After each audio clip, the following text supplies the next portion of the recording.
Chào các bạn, mình là Phương Lan. Ngày hôm nay mình sẽ review cho các bạn một sản phẩm đến từ thương hiệu Xtex, một thương hiệu của Việt Nam. Như chúng ta đã biết thì Xtex sản xuất rất là nhiều sản phẩm khác nhau như là bàn phím và chuột. Tuy nhiên, sản phẩm mà mình muốn review ngày hôm nay là bàn phím cơ gaming TMPK64 đến từ thương hiệu này. Đây chính là bao bì của em nó. Theo cá nhân mình thấy thì đây là một chiếc bao bì có thiết kế rất là bắt mắt. Vậy thì chúng ta hãy cùng unbox để xem bên trong này bàn phím có gì đặc biệt hay không nhé.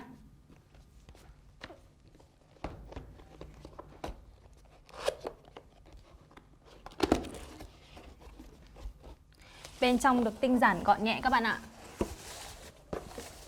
Đơn giản thôi. Wow. Đây chính là chiếc bàn phím TMPK64. Theo mình thấy thì thiết kế của em nó rất là ấn tượng. Đây là cảm quan ban đầu ấy. Còn chưa biết là chi tiết sẽ như thế nào.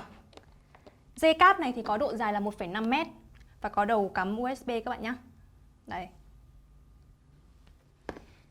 Cảm quan ban đầu thì khá là ấn tượng. Bây giờ chúng ta sẽ cùng review chi tiết để xem em bàn phím này có thực sự thần thánh như lời đồn hay không nhé. Ok, bây giờ chúng mình sẽ cùng đi review chi tiết em bàn phím này nhé. Trước tiên thì các bạn có thể thấy đây là một chiếc bàn phím full size. Có tổng cộng là 104 phím. Về kích thước thì em nó dài 47,5 cm này, rộng 14,5 cm và cao 5 cm. Khi mà mình sử dụng ấy, mặc dù form tay của con gái thì khá là nhỏ, nhưng mà mình không có cảm giác bị khó chịu hay là mỏi tay gì cả đâu. Rất là ok. Bàn phím này còn được sử dụng chất liệu kim loại nữa, nên nó rất là chắc chắn. Các keycap thì được làm từ chất liệu là nhựa ABS và in laser. Đây các bạn có thể thấy. In laser thì sẽ không lo bị mờ bàn phím, rất là bền.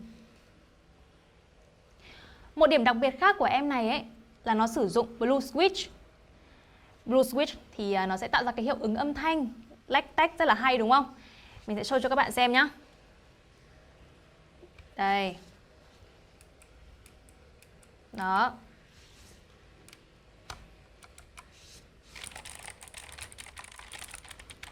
Âm thanh nó sẽ như vậy. Và chắc chắn là nó sẽ giúp kích thích não bộ cho các game thủ, nên rất là phù hợp với các bạn chơi game. Một điểm rất hay của em bàn phím này là nó được trang bị dàn đèn RGB. Và để thấy rõ được công dụng của đèn RGB thì mình xin phép hạ ánh sáng xuống tối một chút để chúng ta có thể thấy được đèn rõ hơn nhé. Đây, các bạn có thể thấy là cái độ đẹp mắt của dàn đèn RGB này khi mà mình hạ ánh sáng xuống tối một chút.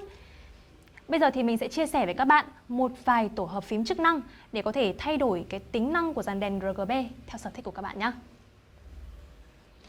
Trước tiên thì mình sẽ thử điều chỉnh cường độ ánh sáng xuống thấp hơn bằng tổ hợp phím là Function và mũi tên đi xuống. Đó. Bây giờ mình muốn tăng lên thì ngược lại thôi. Mũi tên đi lên. Đó.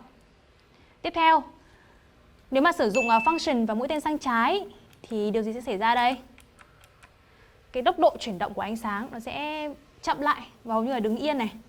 Còn ngược lại sang phải, ánh sáng sẽ chuyển động, linh động hơn, đẹp mắt hơn đó. Một vài chức năng khác ví dụ như là Function và Del thì sẽ có chế độ ánh sáng là đua ngựa. Nó chuyển động theo kiểu đua ngựa đó. Function và Page Down. Đó. Rất là ảo diệu. Tiếp theo thì thử Function và Home nhá. Home đâu rồi? Đây. Đó lại chế độ ánh sáng đơn sắc. Màu tím này, chuyển đổi tiếp, xanh này.